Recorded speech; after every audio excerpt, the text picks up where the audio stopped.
Hello साथियों, welcome to the Exampur. हमें एग्जामपुर कलम से क्रांति। नमस्कार, नमस्ते, गुड इवनिंग। तो क्लास आपकी शुरू हो चुकी है। हमारे साथ सभी साथी जुड़ेंगे।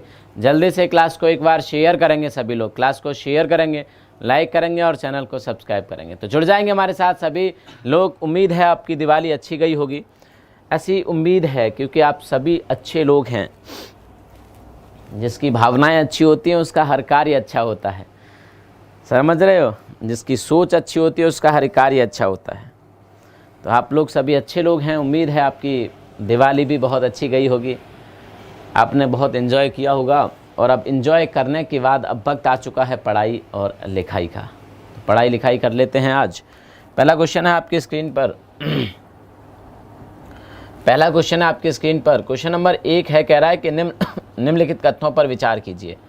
इन कथनों पर क्या करना है, आपको विचार करना है। निम्नलिखित कथनों पर विचार कीजिए।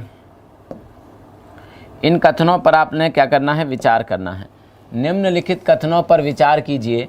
भारत में दोहरी नागरिकता का प्रावधान है। There is a provision of dual citizenship in India. क्या आपको लगता है ऐसा कि भारत में दोहरी नागरिकता का प्रावधान है? मुझे तो नहीं लगता। तो ये तो हमारा क्या हो जाएगा, गलत हो जाएगा। ये यूपीएसआई सीरीज है। आप सभी लोगों को पता है कि ये दिवाली मॉक टेस्ट है। मैंने आपसे पहले ही कहा था कि हम लोग दिवाली मॉक टेस्ट करेंगे, समझ रहे हो। तो आपको पहले ही मैंने इस बारे में बता दिया था कि हम लोग दिवाली मॉक टेस्ट करेंगे। चलिएगा, इधर जुड़ जाते हैं सभी साथी हमारे। जल्दी से सभी लोग क्लास को शेयर कर देंगे।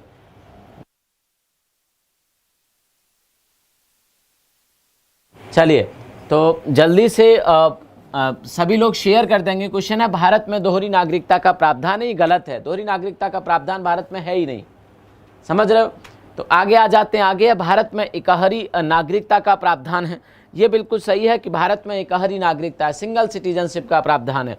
संसद को नागरिकता से संबंधित कानून बनाने का अधिकार प्राप्त नहीं है। गलत है, क्योंकि आर्टिकल 11 जब आप पढ़ेंगे, अनुच्छेद 11 जब आप पढ़ेंगे तो अनुच्छेद 11 क्या कहता है।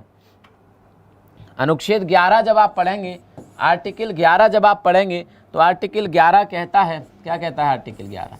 कहता है कि संसद नागरिकता से संबंधित कानून बना सकती है। संसद के पास ये अधिकार होता है। और संसद ने, आपको पता होगा कि नागरिकता अधिनियम 1955 बनाया, नागरिकता संशोधन अधिनियम 1986 बनाया, नागरिकता संशोधन अधिनियम 1992, नागरिकता संशोधन अधिनियम 2003, 5, 15, 19। समझ रहे हो। तो ये तो गलत हो जाएगा। आगे है, नागरिकता में स्थायी उपबंध हैं।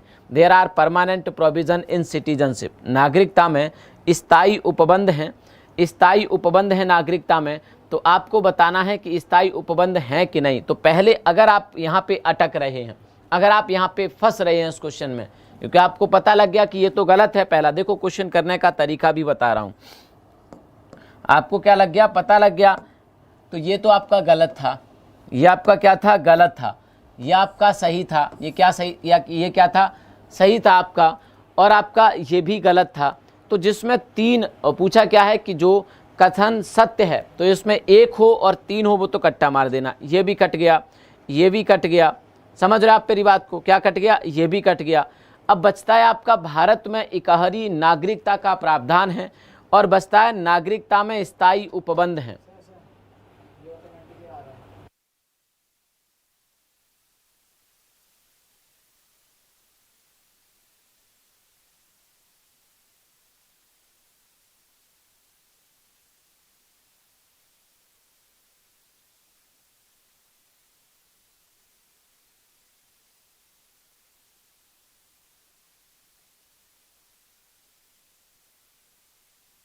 थोड़ा सा ना टेक्निकल प्रॉब्लम है कुछ, उसके लिए थोड़ा वेट करेंगे, थोड़ा सा वेट करेंगे। टेक्निकल प्रॉब्लम है, ठीक है।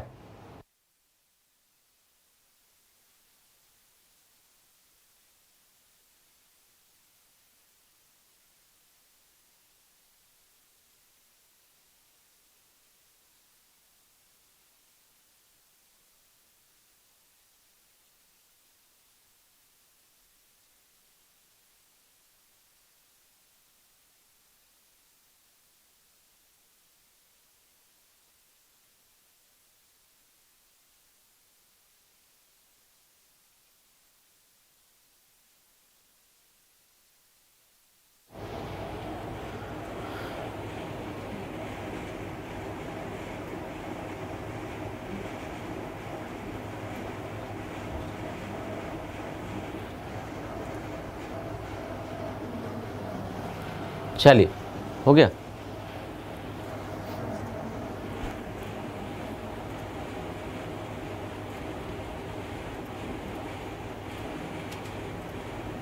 चलिए, तो हाँ, बार बार आपको डिस्टर्ब हो रहा था, डिस्टर्बेंस। अब मुझे उम्मीद है डिस्टर्बेंस नहीं होगा आपका, ठीक है। चलेगा, हम लोग शुरू करते हैं। मैंने कहा कि जिसमें 2 और 3, जिसमें 1 और 3 हो उसको काट दीजिएगा। इसको 1 काट दिया, ये भी काट दिया और ये भी धराशायी हो गया क्योंकि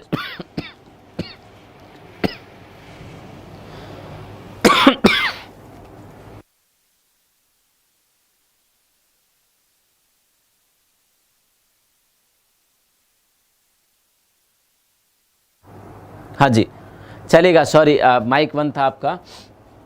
तो ये भी कट गया, सी भी कट गया और डी भी कट गया, तो केवल आंसर दूसरा बचा। अब आपको पता लग गया, ये होता है क्वेश्चन करने का तरीका। और इसी अप्रोच पे मैं आपको ले जाना चाह रहा था कि कभी कभी आपको चारों सेंटेंस न पता हो या उनमें से कोई 1-2 न पता हो, तो हम कैसे पता करते हैं क्वेश्चन को। आप इस ऑप्शन पे फंस सकते थे कि नागरिकता में स्थायी उपबंध है। नागरिकता के उपबंध स्थायी नहीं है, उनको बदला जा सकता है और बार बार बदला जाता है। 1955 में कानून बनाया गया, 86 में उसको बदला गया, 92 में उसको बदला गया, 2003, 5, 15, 2019 में उनको बदला गया। तो नागरिकता के जो प्रावधान है वो स्थायी नहीं है, लेकिन आप इस पे फंस सकते थे तो भी आप इस क्वेश्चन को कर ले गए। ये तरीका है क्वेश्चन को करने का। अगले क्वेश्चन पे आ जाते हैं हम लोग। किस पे आ जाते हैं? अगले क्वेश्चन पे आ जाते हैं। नेक्स्ट आपकी स्क्रीन पर सेकंड क्वेश्चन, निम्नलिखित में से भारत में नागरिकता निर्धारण का विशेष अधिकार किसको है? इनमें से भारत में नागरिकता निर्धारण का विशेष अधिकार किसको है? इनमें से नागरिकता निर्धारण का विशेष अधिकार किसको है? चलिए, क्वेश्चन मैंने ना एनटीपीसी में कराया हुआ है। मुझे उम्मीद है कि शायद एनटीपीसी की क्लास तो खैर नहीं देखोगे, लेकिन ये क्वेश्चन मैंने एक बार और कराया है। इस क्वेश्चन का आप सभी लोग आंसर इसके कमेंट बॉक्स में लिखेंगे। ये क्वेश्चन मैं 2 बार करा चुका हूँ, सबसे पहले एक बार एनटीपीसी में और एक बार मॉक टेस्ट में आप लोगों को। इस क्वेश्चन का आंसर आप लोग देंगे तो बहुत अच्छा रहेगा। कल की ही शायद एनटीपीसी की क्लास थी, उसमें भी ये क्वेश्चन आया था, तो मैंने वहाँ बच्चों को समझाया। लेकिन मैं ये नहीं कह रहा कि आप भी एनटीपीसी देखते होंगे, लेकिन आप उनसे ज़्यादा होशियार हैं, आप यूपीएसआई वाले। आप इस क्वेश्चन का, क्वेश्चन नंबर 2 का आंसर आप लोग लिखेंगे नीचे कमेंट में। चलेगा, मैं अगले क्वेश्चन पे चलता हूँ। और अगला है आपकी स्क्रीन पर थर्ड है नागरिकता अधिनियम 1955 के अंतर्गत कौन सी रीति नागरिकता प्राप्त करने की रीति है? अंतर्गत निम्नलिखित है, कौन सी रीति नागरिकता प्राप्त करने की रीति नहीं है? तो अगर बात करें 1955 की, तो 5 रीतियां हैं। एक तो है हमारी जन्म से, बाई बर्थ हम लोग नागरिकता प्राप्त कर सकते हैं। दूसरी है पहली हमारी जन्म से अर्थात बाई बर्थ नागरिकता प्राप्त कर सकते हैं। दूसरी हमारी रीति है पंजीकरण अर्थात बाई रजिस्ट्रेशन के माध्यम से हम नागरिकता प्राप्त कर सकते हैं। बाई रजिस्ट्रेशन के माध्यम से हम नागरिकता प्राप्त कर सकते हैं। तो जन्म से और पंजीकरण से, और आपकी पंजीकरण के साथ साथ देशीकरण से। किससे? देशीकरण अर्थात बाई नेचुरलाइजेशन, और देशीकरण के साथ साथ हमारी किससे? हमारी जो उद्भव होता है अर्थात हमारा जो मूल वंश होता है, मूल वंश के आधार पर, या फिर हम किसके आधार पर? भूमि के अर्जन से, अर्थात भविष्य में कोई किसी भूमि को भारतीय क्षेत्र में मिलाया जाता है तो वो क्षेत्र पर रहने वाले व्यक्ति भारत के नागरिक माने जाएंगे। तो ये तरीके हैं। वंशानुक्रम बिल्कुल सही है, वंशानुक्रम यही हो गया। वंशानुक्रम या मूल वंश एक ही बात हो गई, ठीक है। और पंजीकरण से रजिस्ट्रेशन, राज्य क्षेत्र का सम्मिलित होना, विदेशी नागरिकता, राज्य क्षेत्र का सम्मिलित होना, ये इसी में हो गया। भूमि का अर्जन, मैंने कहा कि भविष्य में भारत में अगर किसी दूसरे राज्य का कोई क्षेत्र सम्मिलित कर लिया जाता है तो वहाँ के रहने वाले लोग भी भारत के नागरिक मान लिए जाएंगे। तो ये तीनों हो जाएगा। और चौथा जो नहीं होगा वो विदेशी नागरिकता है, दोहरी नागरिकता, अर्थात भारत में कोई विदेशी व्यक्ति है उसको इस प्रकार से नागरिकता नहीं मिलती कि वो विदेशी है, या भारत में उसे दोहरी नागरिकता दे दी जाए कि वो विदेशी है तो इसको भारत में, ये कोई आधार नहीं है विदेशी होना। अरे अगर विदेशियों को नागरिकता देने लगे तो नागरिकता दी किसे जाती है? जो व्यक्ति भारत का नागरिक नहीं है। तो ऐसे तो विदेशी एक भी नहीं है भारत का नागरिक। अगर हमारे जो देश का व्यक्ति नहीं है, विदेश का, वो तो भारत का नागरिक है ही नहीं। तो ऐसे तो सब भारत के नागरिक बन जाएंगे। तो ये कोई आधार नहीं है। अगले प्रश्न पर हम और आप सभी लोग आते हैं। अगला प्रश्न आपकी स्क्रीन पर है चौथा क्वेश्चन आप लोगों से। क्वेश्चन थोड़े से मुश्किल हैं, आपको परेशान कर सकते हैं, लेकिन यूपीएसआई वाले लोगों को से ऐसे ही क्वेश्चंस की अपेक्षा की जाती है। जो यूपीएसआई के लोग हैं उनसे ऐसे ही क्वेश्चंस की अपेक्षा की जाती है, ताकि वो मुश्किल परिस्थितियों से निकल सकें। क्योंकि जब आप एसआई बनेंगे, सब इंस्पेक्टर बनेंगे, तो ये नौकरी वैसे ही आसान नहीं होती, ये नौकरी वैसे ही बहुत मुश्किल होती है। तो क्वेश्चन है आपकी स्क्रीन पर, भारत के संविधान का अनुच्छेद 15 भारत के नागरिकों तथा विदेशियों दोनों को उपलब्ध है। भारत के नागरिकों तथा विदेशियों दोनों को उपलब्ध है। ये कौन सा कथन सही है? अब नागरिक और विदेशियों के मूल अधिकार के बारे में बात करें तो आर्टिकल 15, आर्टिकल 16, आर्टिकल 19, आर्टिकल 29 और आर्टिकल 30 ये सिर्फ और सिर्फ भारतीयों को प्राप्त हैं। तो ये तो अपने आप गलत हो जाएगा, क्योंकि 15 तो सिर्फ भारतीय नागरिकों को प्राप्त है। आर्टिकल 15, 16, 19, 29, 30 ये सिर्फ और सिर्फ भारतीय नागरिकों को प्राप्त हैं। आगे आ जाता है तो भारत के संविधान का अनुच्छेद 16 केवल भारत के नागरिकों को उपलब्ध है, ये गलत हो जाएगा। आगे है भारत के संविधान का अनुच्छेद 21 भारत के राज्य क्षेत्र में भारत के नागरिकों तथा विदेशियों दोनों को समान रूप से उपलब्ध है, एकदम सही है। अरे भाई अनुच्छेद 21 सभी को प्राप्त है ना भारत में। अनुच्छेद 21 इसमें कहीं आ रहा है? अनुच्छेद 21 बताइए मुझे, अनुच्छेद 21 कहीं आ रहा है जी? अनुच्छेद 21 कहीं आ रहा है इसमें? तो जो आर्टिकल इसमें नहीं है वो सभी को प्राप्त हैं, चाहे आर्टिकल 14 हो, चाहे आर्टिकल 17 हो, चाहे 18 हो, चाहे 20 हो, चाहे 21 हो, चाहे 22 हो, चाहे 23 हो, चाहे 24 हो, चाहे 25 हो, चाहे 26 हो, चाहे 27 हो, चाहे 28 हो, चाहे 32 हो। ये सभी ये आर्टिकल्स ऐसे हैं जो सभी को प्राप्त हैं। तो ये सही है हमारा। तो यहाँ पे जो राइट आंसर हो जाएगा वो केवल ये कौन से नंबर का स्टेटमेंट था? तीसरे नंबर का था, तीसरे नंबर का स्टेटमेंट था। हाँ जी, ये गलत है, ये भी गलत है। केवल भारत के नागरिकों को प्राप्त है, गलत है ये। हाँ ये तो सही है ना, केवल, अच्छा ये पढ़ा ही नहीं था हमने। भारत के संविधान का अनुच्छेद 16 केवल भारत के नागरिकों को उपलब्ध है, बिल्कुल सही है। 15, 16, 19, 29, 30 ये सही है, और ये भी क्या है? सही है। तो 2 और 3 हमारा क्या हो जाएगा? सही आंसर। आंसर बी हमारा क्या हो जाएगा यहाँ पर? ठीक। अगले सवाल पर आ जाते हैं, अगले सवाल पर आ जाते हैं। नेक्स्ट आपके स्क्रीन पर कह रहा है भारतीय संविधान के 44वें संशोधन द्वारा, भारतीय संविधान के 44वें संशोधन द्वारा, भारत के संविधान के 44वें संशोधन द्वारा मौलिक अधिकार की श्रेणी में निम्नलिखित में से किसको हटाया गया? 44वां संविधान संशोधन हुआ मोरारजी देसाई की सरकार में। मोरारजी देसाई संविधान संशोधन को लेके आए। आपसे पूछा गया है कि इनकी सरकार में कौन सा मौलिक अधिकार हटा दिया गया। हमारी संसद ने तब 44वां संविधान संशोधन 1978 में पारित किया था। पता है आपको? 1978 में देश के राष्ट्रपति कौन थे? नीलम संजीवा रेड्डी। 1977 में देश के 1977 में देश के राष्ट्रपति बने थे, क्योंकि 1974 में जो राष्ट्रपति बने थे फ़खरुद्दीन अली अहमद, उनकी मृत्यु हो जाती है 1977 में, और उसके बाद नीलम संजीवा रेड्डी देश के निर्विरोध राष्ट्रपति चुने जाते हैं, जो कि 1982 तक रहते हैं। तो आपको बताना है कि भारतीय संविधान के 44वें संशोधन द्वारा मौलिक अधिकार, कौन सा मौलिक अधिकार हटा दिया गया? अभिव्यक्ति की स्वतंत्रता। अभिव्यक्ति की स्वतंत्रता की अगर मैं बात करूं तो ये आपके आर्टिकल 19 के फर्स्ट के ए में है, ये आज भी है। तो फ्रीडम ऑफ एक्सप्रेशन हमें मिली हुई है, इसको हटाया नहीं गया। संवैधानिक उपचारों का अधिकार ये आर्टिकल 32 में है, ये भी मिला हुआ है। संपत्ति का अधिकार ये आर्टिकल 31 में, और आर्टिकल 19 के फर्स्ट के एफ में इसका वर्णन था। हालांकि इसको 44वें संविधान संशोधन के द्वारा हटा दिया गया। इसको 44th कॉन्स्टिट्यूशनल अमेंडमेंट के माध्यम से भारत के संविधान से इसको हटा दिया गया। वर्तमान में जो इसकी स्थिति है वो लीगल राइट के रूप में है। आर्टिकल 300 के ए में इसका वर्णन किया गया है। हाँ जी, आर्टिकल 300 के ए में इसका वर्णन किया गया है। अगले सवाल पे आ जाते हैं। धार्मिक स्वतंत्रता का अधिकार 25 से 28 पहले भी था, आज भी है।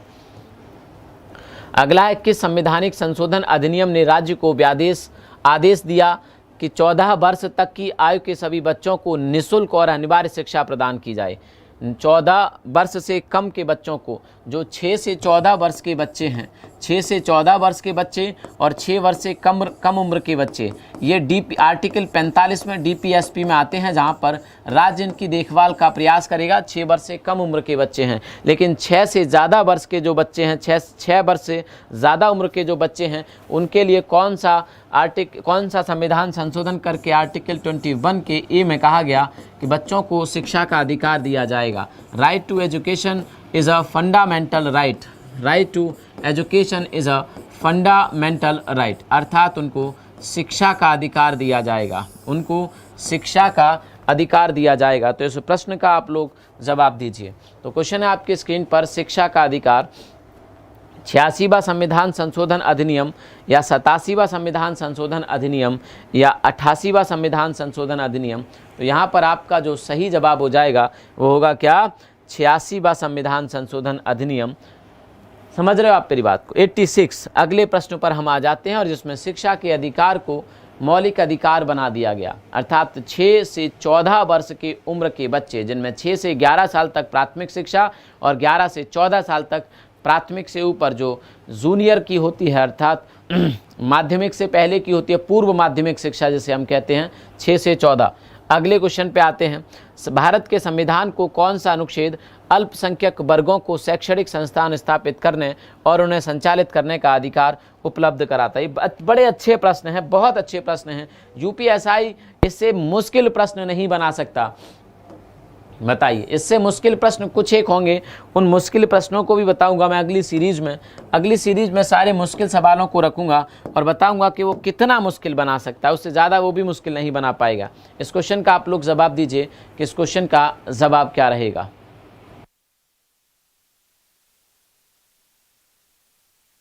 चलिए, तो यहाँ पूछा है, भारत के संविधान को कौन सा अनुच्छेद अल्पसंख्यक वर्गों को शैक्षणिक संस्थान स्थापित करना है।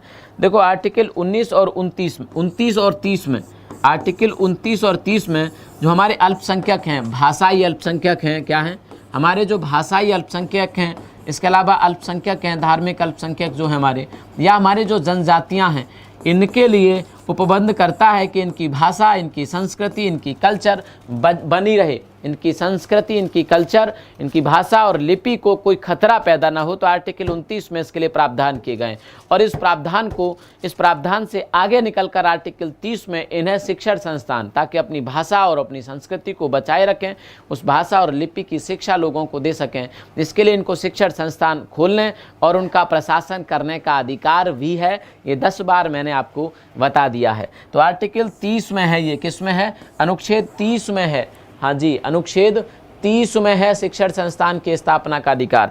आगे आ जाते हैं हम लोग, आगे आ जाते हैं और आगे हम लोग बात करेंगे 8वां प्रश्न। 8वें प्रश्न की बात करें तो भारत के संविधान के अनुच्छेद 32 के अंतर्गत, भारत के संविधान के अनुच्छेद 32 के अंतर्गत संवैधानिक उपचारों के अधिकार के बारे में निम्नलिखित में से कौन सा कथन सही नहीं है। इनमें से आपको बताना है कौन सा कथन सही नहीं है। आर्टिकल 32 के बारे में बताना है, आर्टिकल 32 के बारे में बताना है कि इनमें से कौन सा कथन सही नहीं है। 32 है संवैधानिक उपचारों का अधिकार। संवैधानिक उपचारों का अधिकार अर्थात जब आपके फंडामेंटल राइट को वायलेट किया जाता है, जब आपके मौलिक अधिकारों का वायलेशन होता है, तब आप उनका उपचार कराने कहाँ जा सकते हैं, सुप्रीम कोर्ट जा सकते हैं। आर्टिकल 32 के माध्यम से सुप्रीम कोर्ट आपके मौलिक अधिकारों को लागू कराने के लिए रिट जारी कर देगा, और ये 5 प्रकार की रिट जारी करता है।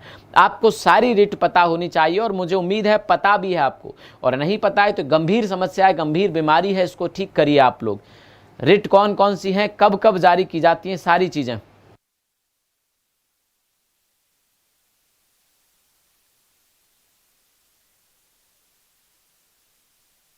चलेगा, तो आप सारी चीजें ये याद रखेंगे। मैंने कहा कि भारत के संविधान के अनुच्छेद 32 के अंतर्गत संवैधानिक उपचारों के अधिकार के बारे में निम्नलिखित कथनों में से कौन सा एक सही नहीं है। तो देख लेते हैं। यह मूल अधिकारों के प्रवर्तन का अधिकार है, यह मूल अधिकारों के प्रवर्तन का अधिकार है, बिल्कुल सही है। अर्थात फंडामेंटल को लागू कराने का, अभी तो यही बात चल रही थी कि लागू करा सकते हैं, तो लागू कराने का अधिकार है। इस उपबंध के अंतर्गत उच्चतम न्यायालय को रिट जारी करने का अधिकार भी है, बिल्कुल सही है। आगे, इस अनुच्छेद द्वारा प्रत्याभूत अधिकारों को निलंबित नहीं किया जा सकता। इस अनुच्छेद द्वारा प्रत्याभूत अधिकारों को निलंबित नहीं किया जा सकता। आगे है आपका इस उपबंध के अंतर्गत, बताना क्या था, गलत बताना था। कौन सा एक कथन सही नहीं है? दो आपको सही मिल गए, सी में आपको डाउट हो रहा है, सी में आपको क्या हो रहा है, डाउट हो रहा है, तो चौथा पढ़ लीजिए, क्या पता आपको चौथा आसानी से मिल जाए गलत, तो आप सी को फिर टिक कर देंगे, फिर मैं आपको समझाऊंगा। क्वेश्चन करने के तरीके देख रहे हैं हम लोग, ठीक है, कैसे जब डाउट हुआ मैं किसी क्वेश्चन में, तो जब पहले दो में डाउट कोई नहीं है, या हो सकता है किसी किसी को डाउट, अगर पहले दो में भी डाउट है तो फिर गंभीर समस्या है, मैं यही कहूँगा, गंभीर बीमारी है, उसकी दवाई लीजिए अच्छे डॉक्टर से। अच्छे डॉक्टर से दवाई लेने का मतलब है कि चुपचाप से पढ़ाई कर लीजिए, अच्छा समय निकाल के, ठीक है, अच्छा समय निकाल के और उसका पढ़ाई कर लीजिए, क्लास में आ जाए करो, डेली 12 बजे की क्लास चलती है, और पढ़ाई कर लो। अगला है, चौथा है, इस उपबंध के अंतर्गत संसद किसी अन्य न्यायालय को रिट जारी करने के अधिकार का प्रयोग करने की शक्ति दे सकती है। क्या ऐसा है? अन्य न्यायालय का मतलब क्या है? किसी अन्य न्यायालय को इस उपबंध के अंतर्गत, क्यों भाई? भाई इस उपबंध के अंतर्गत तो संसद किसी अन्य को नहीं दे सकती, क्योंकि संसद किसी अन्य न्यायालय को क्या दे सकती है, आप लोग बताइए मुझे, क्यों भाई?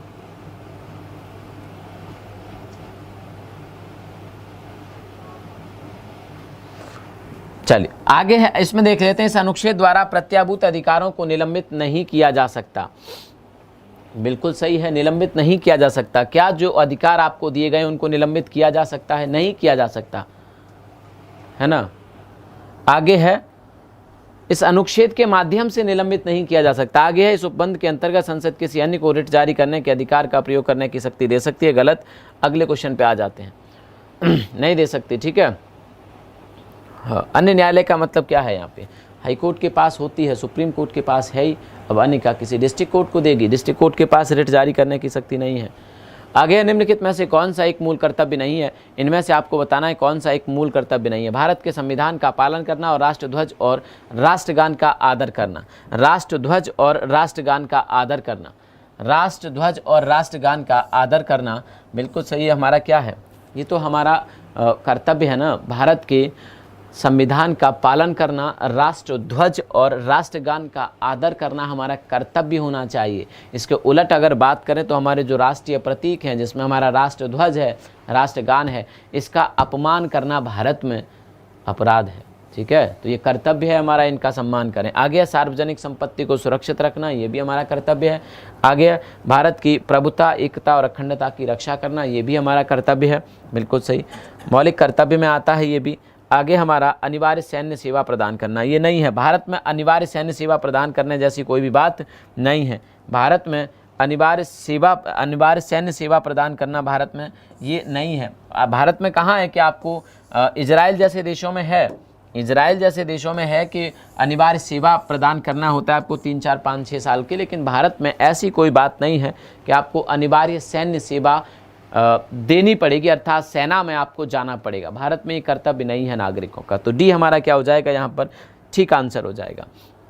मौलिक कर्तव्य की अगर मैं बात करूँ तो मौलिक कर्तव्य जोड़े गए थे 42वां संविधान संशोधन के माध्यम से 1976 में, 1976 में ये जोड़े गए थे।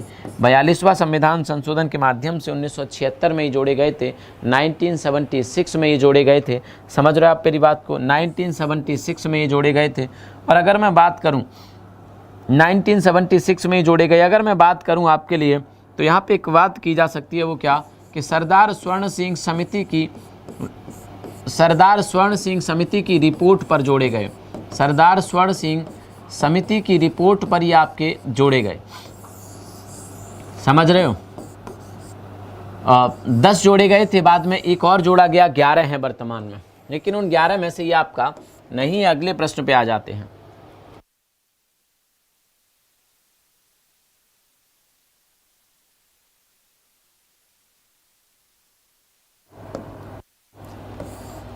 आगे है, भारतीय संविधान में समस्त कार्यपालिकीय शक्तियां निहित हैं। भारत के संविधान में समस्त कार्यपालिकीय शक्तियां निहित हैं। किसके पास निहित हैं इसको बताओ आप। इससे आसान आपका नहीं हो सकता, इससे आसान क्वेश्चन आपका हो ही नहीं सकता भाई, ठीक है। आपको ही बताना है ये क्वेश्चन। तो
चलिए, तो इस क्वेश्चन का आपको आंसर देना था। भारतीय संविधान में समस्त कार्यपालिकी शक्तियाँ निहित हैं। तो किस में है समस्त कार्यपालिकी शक्तियाँ? देखो भाई, आर्टिकल संविधान की बात कर रहा है ना, तो जब संविधान की बात होगी तो संविधान में जो लिखा होगा उसकी बात करेंगे। कितनी बार बताया आर्टिकल 53, आर्टिकल 53 कितनी बार बताया है? आर्टिकल 53 यहाँ पे हमारा क्या होगा? सही जवाब होगा। तो आर्टिकल 53 हमारा क्या होगा? सही जवाब होगा, क्योंकि 53 में लिखा है कि राष्ट्रपति के पास समस्त कार्यपालिकी शक्तियाँ होती हैं। राष्ट्रपति के पास, भारत के राष्ट्रपति के पास समस्त कार्यपालिकी शक्तियाँ होती हैं, अर्थात तो प्रेसिडेंट ऑफ इंडिया के पास, प्रेसिडेंट ऑफ इंडिया के पास क्या होगा? समस्त कार्यपालिकी शक्तियाँ होंगी। राइट आंसर हो जाएगा क्या? राष्ट्रपति, प्रेसिडेंट हमारा सही जवाब हो जाएगा। अगला प्रश्न है आपकी स्क्रीन पर 11वां सवाल है आपकी स्क्रीन पर। निम्नलिखित कथनों पर विचार कीजिए और नीचे दिए गए कूट से सही उत्तर का चुनाव कीजिए। नीचे दिए गए कूट से सही उत्तर का चुनाव कीजिए। संघ की कार्यपालिका शक्ति प्रधानमंत्री में निहित है। आगे, प्रधानमंत्री की नियुक्ति राष्ट्रपति द्वारा की जाती है। आगे, प्रधानमंत्री मंत्रिपरिषद के प्रधान होते हैं। आगे, यह आवश्यक नहीं है कि नियुक्ति के समय प्रधानमंत्री किसी सदन का सदस्य हो। बिल्कुल सही है, ये आवश्यक नहीं होता। वो किसी भी सदन का सदस्य नहीं है तो भी देश का प्रधानमंत्री बन सकता है, और 6 महीने का समय दिया जाएगा।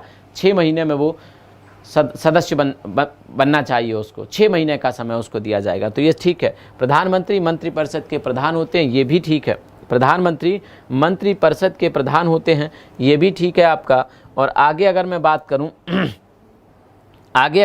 करूं तो ये ठीक। प्रधानमंत्री की नियुक्ति राष्ट्रपति करता है, ये भी ठीक। कह रहा है संघ की कार्यपालिकी शक्तियां प्रधानमंत्री में निहित हैं। ऐसा संविधान के अनुसार नहीं है। संविधान ने सभी की सभी कार्यपालिकी शक्तियां राष्ट्रपति में निहित की हुई हैं, राष्ट्रपति में होती है, न कि प्रधानमंत्री में होती हैं। तो 2, 3 और 4 हमारा ठीक है। तो सी इज़ द राइट आंसर। सी क्या हो जाएगा? हमारा सही जवाब हो जाएगा। अगला प्रश्न आपकी स्क्रीन पर है, 12वां है। अगला प्रश्न 12वां है। कह रहा है कि निम्नलिखित कथनों पर विचार कीजिए। इन कथनों पर आप लोग क्या करिएगा? विचार कीजिए। किसी राज्य के राज्यपाल के विरुद्ध उसकी पदावधि के दौरान, इसमें थोड़ी सी टाइपिंग मिस्टेक की है इन्होंने, पदावधि के दौरान न तो किसी न्यायालय में कोई दंडिक कार्यवाही संसिद्ध की जा सकती है, पदावधि के दौरान कहीं भी नहीं की जा सकती है। बिल्कुल सही है, कहीं भी कार्यवाही उस पर नहीं हो सकती, यही बिल्कुल सही है। राज्यपाल हो चाहे राष्ट्रपति हो, पदावधि के दौरान किसी भी न्यायालय में उस पर कोई भी कार्यवाही संसिद्ध नहीं की जा सकती, ये सही है स्टेटमेंट। ठीक है, आगे किसी राज्य के राज्यपाल की परिलब्धियां और भत्ते उसकी पदावधि के दौरान कम नहीं किए जा सकते, ये भी सही है। उसकी अलाभकारी परिवर्तन उसमें नहीं होता, उसके वेतन में, उसकी परिलब्धियों में, उसके भत्तों में अलाभकारी परिवर्तन, अर्थात कम नहीं कर सकते, उसको बढ़ा सकते हैं। तो दोनों ही सही हैं। 1 और 2 दोनों हमारे क्या हो जाएंगे? यहाँ पर सही जवाब हो जाएंगे। आप लोग बताइए, 1 और 2 हमारे दोनों ही क्या हो जाएंगे? सही जवाब हो जाएंगे। राज्यपाल की अगर बात करें तो राज्यपाल के जो पद की सेवा शर्तें हैं उस बारे में आर्टिकल बताइए, और शपथ के बारे में आप लोग आर्टिकल बताइए। तब तक मैं आगे चलता हूँ, अगले क्वेश्चन पे चलता हूँ। अच्छा बताइए, राज्यपाल की जो शपथ है, कुछ नहीं बताओ तो बस इतना सा बताओ, राज्यपाल की जो शपथ है वो कौन से आर्टिकल में है, या शपथ कौन दिलाता है? राज्यपाल की शपथ कौन से आर्टिकल में ही आपको बताना है।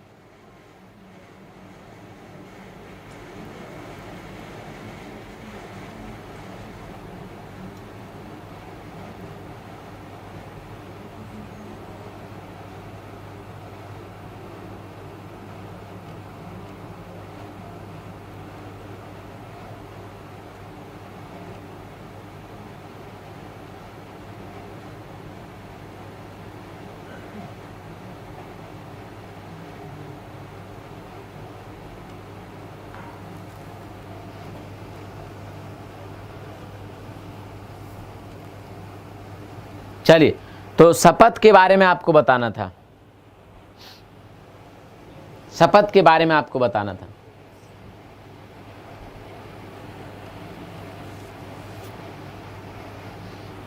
चलिए बता देना, आप लिख देना कमेंट में नीचे। चलिए मैं अगले क्वेश्चन पे आता हूँ, लिख देंगे। तो ये दोनों ही क्या हो जाएंगे आपके? दोनों ही क्या हो जाएंगे आपके? सही। अगले क्वेश्चन पे आ जाते हैं। आ गया, भारतीय संविधान का कौन सा अनुच्छेद राष्ट्रपति को उच्चतम न्यायालय से परामर्श करने की शक्ति प्रदान करता है? राष्ट्रपति से उच्चतम न्यायालय को परामर्श करने की शक्ति प्रदान करता है। तो आर्टिकल 129 की बात करें, आर्टिकल 129 की बात करें, आर्टिकल 129 की बात करें तो सुप्रीम कोर्ट को अभिलेखीय न्यायालय घोषित करता है। आर्टिकल 132 की बात करें तो ये 132 की अगर बात करें तो एपिलेट ज्यूरिडिक्शन है संवैधानिक मामलों में, 133 सिविल मामलों में, 134 आपराधिक मामलों में एपिलेट ज्यूरिडिक्शन होता है सुप्रीम कोर्ट का। 143 हमारा यहाँ पे क्या हो जाएगा, सही जवाब हो जाएगा। भारत के राष्ट्रपति 143 अनुच्छेद 143 का प्रयोग करके देश की सुप्रीम कोर्ट से किसी भी मामले पर परामर्श ले सकते हैं, लेकिन सुप्रीम कोर्ट परामर्श देने के लिए बाध्य नहीं होता। यहाँ पर जो बेंच बनाई जाएगी इनको सलाह देने के लिए कम से कम 5 न्यायाधीशों की होगी। तो राइट आंसर हमारा क्या हो जाएगा यहाँ पर। जी अगले प्रश्न पर आते हैं। आगे है आर्टिकल 32 भी था, आर्टिकल 32 अभी समझाऊंगा, एक ऊपर क्वेश्चन भी है जिसमें डाउट है, समझ रहे हो, जिसमें डाउट है। आगे है राष्ट्रपति की क्षमा आदि की शक्ति एक किस प्रकार की शक्ति है, विधायी शक्ति है, न्यायिक शक्ति है। जानबूझ के मैंने ऊपर एक क्वेश्चन छोड़ा हुआ है आर्टिकल 32 को लेके, विधायी शक्ति है, न्यायिक शक्ति है या फिर कार्यपालिकीय शक्ति है, क्षमा की शक्ति, क्षमा आदि की शक्ति। ये क्वेश्चन पहले भी पूछा था, अब भी पूछ रहा हूँ, हो आपको आना चाहिए। मैं कह भी सकता हूँ कि आप कमेंट में लिखिए, क्योंकि क्षमा मैंने 10 बार ये क्वेश्चन कराया है। राष्ट्रपति पढ़ाया तब पढ़ाया था कि राष्ट्रपति किस प्रकार से क्षमा कर सकता है और कौन कौन से तरह के किस प्रकार से वो क्षमा, क्या क्या अधिकार उसके पास होते हैं पार्डन करने के। तो अगर बात करें तो भारत के राष्ट्रपति की जो क्षमा आदि की शक्ति होती है इसको हम न्यायिक शक्ति कहते हैं। इसकी क्या कहते हैं, इसकी न्यायिक शक्ति कहते हैं। तो ये न्यायिक शक्ति है, विधायी शक्ति नहीं है। विधायी शक्ति होती है कानून बनाने से संबंधित, अध्यादेश है, बिल पर हस्ताक्षर है, ये सब विधायी शक्ति है। तो ये न्यायिक शक्ति है, कार्यपालिक की शक्ति भी नहीं है।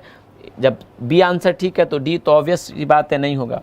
अगले प्रश्न पे आ जाते हैं। अगला प्रश्न है आपके स्क्रीन पर 15वां, बड़ा सा दिख रहा है क्वेश्चन, चलेगा आप इसको पढ़िए। कह रहा है कि भारतीय संविधान के अनुसार भारत के राष्ट्रपति का यह कर्तव्य है कि वे निम्नलिखित में से किसको संसद के पटल पर रखवाएं। भारत के राष्ट्रपति निम्नलिखित में से किसको संसद के पटल पर रखवाते हैं।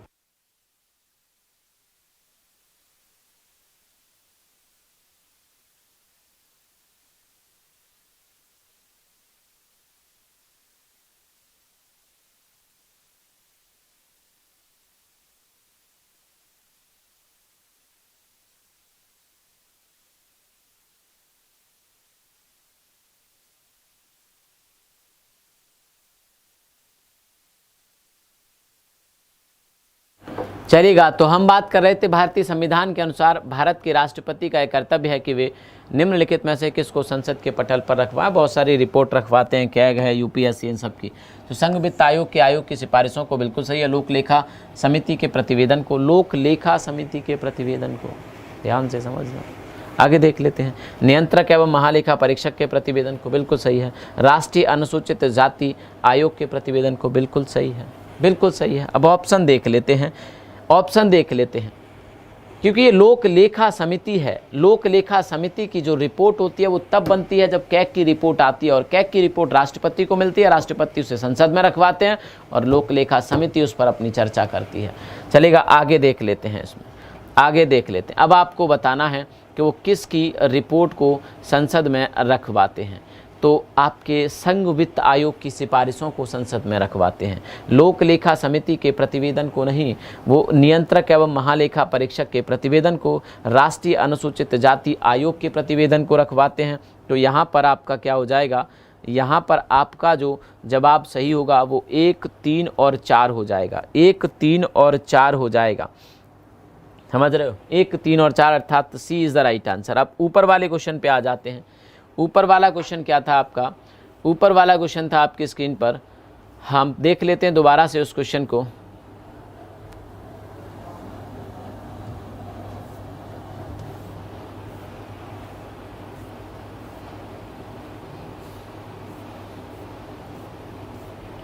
हाँ, इस क्वेश्चन को दोबारा से देख लेते हैं।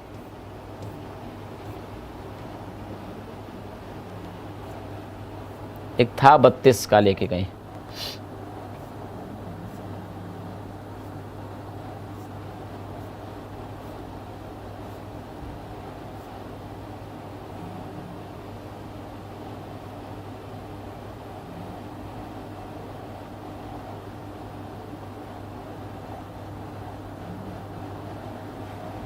चलिए यहाँ पे आप पढ़िएगा, इसको कह रहा है कि अनुच्छेद 32 के माध्यम से इसमें कौन सा एक सही नहीं है। अनुच्छेद 32 के माध्यम से इसमें से कौन सा एक सही नहीं है। तो यह मूल अधिकारों के प्रवर्तन का अधिकार है, अर्थात मूल अधिकारों को आप लागू करा सकते हैं इसके माध्यम से, ये बिल्कुल सही है। आगे है, इस उपबंध के अंतर्गत उच्चतम न्यायालय को रिट जारी करने, उच्चतम ही तो लिखा है, उच्चतम न्यायालय को रिट जारी करने का अधिकार है, ये भी बात बिल्कुल सही है। आगे है आपका, इस अनुच्छेद द्वारा प्रत्याभूत अधिकारों को निलंबित नहीं किया जा सकता। इस अनुच्छेद द्वारा प्रत्याभूत अधिकार निलंबित नहीं किए जाएंगे। आप समझ रहे हैं, इस बात को समझिए नीचे, इस बात को समझिए कि इस अनुच्छेद द्वारा प्रत्याभूत अधिकार को निलंबित नहीं किया जा सकता। बिल्कुल सही बात है। इसके मतलब इसके माध्यम से जो हमें अधिकार दिए गए हैं, जो अधिकार हैं हमें, वो निलंबित नहीं किए जा सकते। सही है, आर्टिकल 32 के 4 में यही लिखा है, आर्टिकल 32 के 4 में यही लिखा है। आप समझ रहे हैं मेरी इस बात को। आगे, इस उपबंध के अंतर्गत संसद किसी अन्य न्यायालय को रिट जारी करने के अधिकार का प्रयोग करने की शक्ति दे सकती है। तो एक ऑप्शन इसमें आर्टिकल होता है, आर्टिकल 32 का 3 जो कहता है कि हमारी जो संसद है, समझ रहे हो आप मेरी बात को, हमारी जो संसद है वो संसद खंड 1 और खंड 2 अर्थात जो सुप्रीम कोर्ट के पास रिट जारी करने की शक्ति है और सुप्रीम कोर्ट के पास जो लागू कराने की शक्ति है, उस पर प्रभाव डाले बिना, मतलब सुप्रीम कोर्ट की रिट जारी करने की शक्ति को वो छीनेगी नहीं, सुप्रीम कोर्ट की रिट जारी करने की शक्ति को वो छीनेगी नहीं, और सुप्रीम कोर्ट में जाने का आपका अधिकार है और सुप्रीम कोर्ट से आप उनको लागू करा सकते हैं, सुप्रीम कोर्ट को आप लागू करा सकते हैं। तो उन पर प्रभाव डाले बिना संसद किसी अन्य न्यायालय को रिट जारी करने के अधिकार का प्रयोग करने की शक्ति दे सकती है। ये भी सही है इसमें, लेकिन गलत नहीं मिल रहा हमें कोई भी। तो ये चारों सही है इस क्वेश्चन में, इस ऑप्शन में। यह मूल अधिकारों के प्रवर्तन का अधिकार है, अर्थात मूल अधिकारों को लागू करा सकता है, बिल्कुल सही है। इस उपबंध के अंतर्गत उच्चतम न्यायालय को रिट जारी करने का भी अधिकार है, ये भी सही है। आगे, अनुच्छेद द्वारा प्रत्याभूत अधिकारों को निलंबित नहीं किया जा सकता, ये भी सही है। 32 के 4 में तो यही लिखा है, 32 के 2 में रिट जारी की जा सकती है, 32 के 3 में इस उपबंध के अंतर्गत संसद किसी अन्य न्यायालय को रिट जारी करने के अधिकार का प्रयोग करने की शक्ति दे सकती है। लेकिन जो टेक्निकल एरर है वो इतना है कि उसके लिए संसद को विधि बनानी पड़ेगी, कानून बनाना पड़ेगा। इस उपबंध के माध्यम से नहीं, कानून बनाना पड़ेगा, लेकिन कानून बनाने की शक्ति आर्टिकल 32 का 3 इसको देता है, और वो संसद विधि बनाकर किसी अन्य न्यायालय को ये शक्ति दे सकती है, लेकिन सुप्रीम कोर्ट पर उस विधि का कोई प्रभाव नहीं पड़ेगा। ये चारों ही सही इसमें लग रहे हैं, चारों ही सही इसमें लग रहे हैं। या तो इसमें कूट होना चाहिए था और कूट इसमें है नहीं, तो इसमें टेक्निकल एरर है। इस क्वेश्चन को आप स्किप करिएगा। हाँ जी, इस क्वेश्चन को स्किप करना पड़ेगा। समझ रहे आप मेरी बात को। चलेगा, आज की इस क्लास को हम लोग यहीं तक रखेंगे। आप सभी का शुक्रिया। कितने मार्क्स आए आपकी इस क्लास में, इस बारे में आप लोग ज़रूर बताएंगे, और यूपीएसआई की तैयारी आप लोगों की कैसी चल रही है, इस बारे में भी आप लोग ज़रूर बताएंगे। शुक्रिया। और कल से हम लोग फिर से अपने चैप्टर को शुरू करेंगे और धुआंधार पढ़ाई करेंगे। Thank you. जय हिंद, जय भारत। Thank you.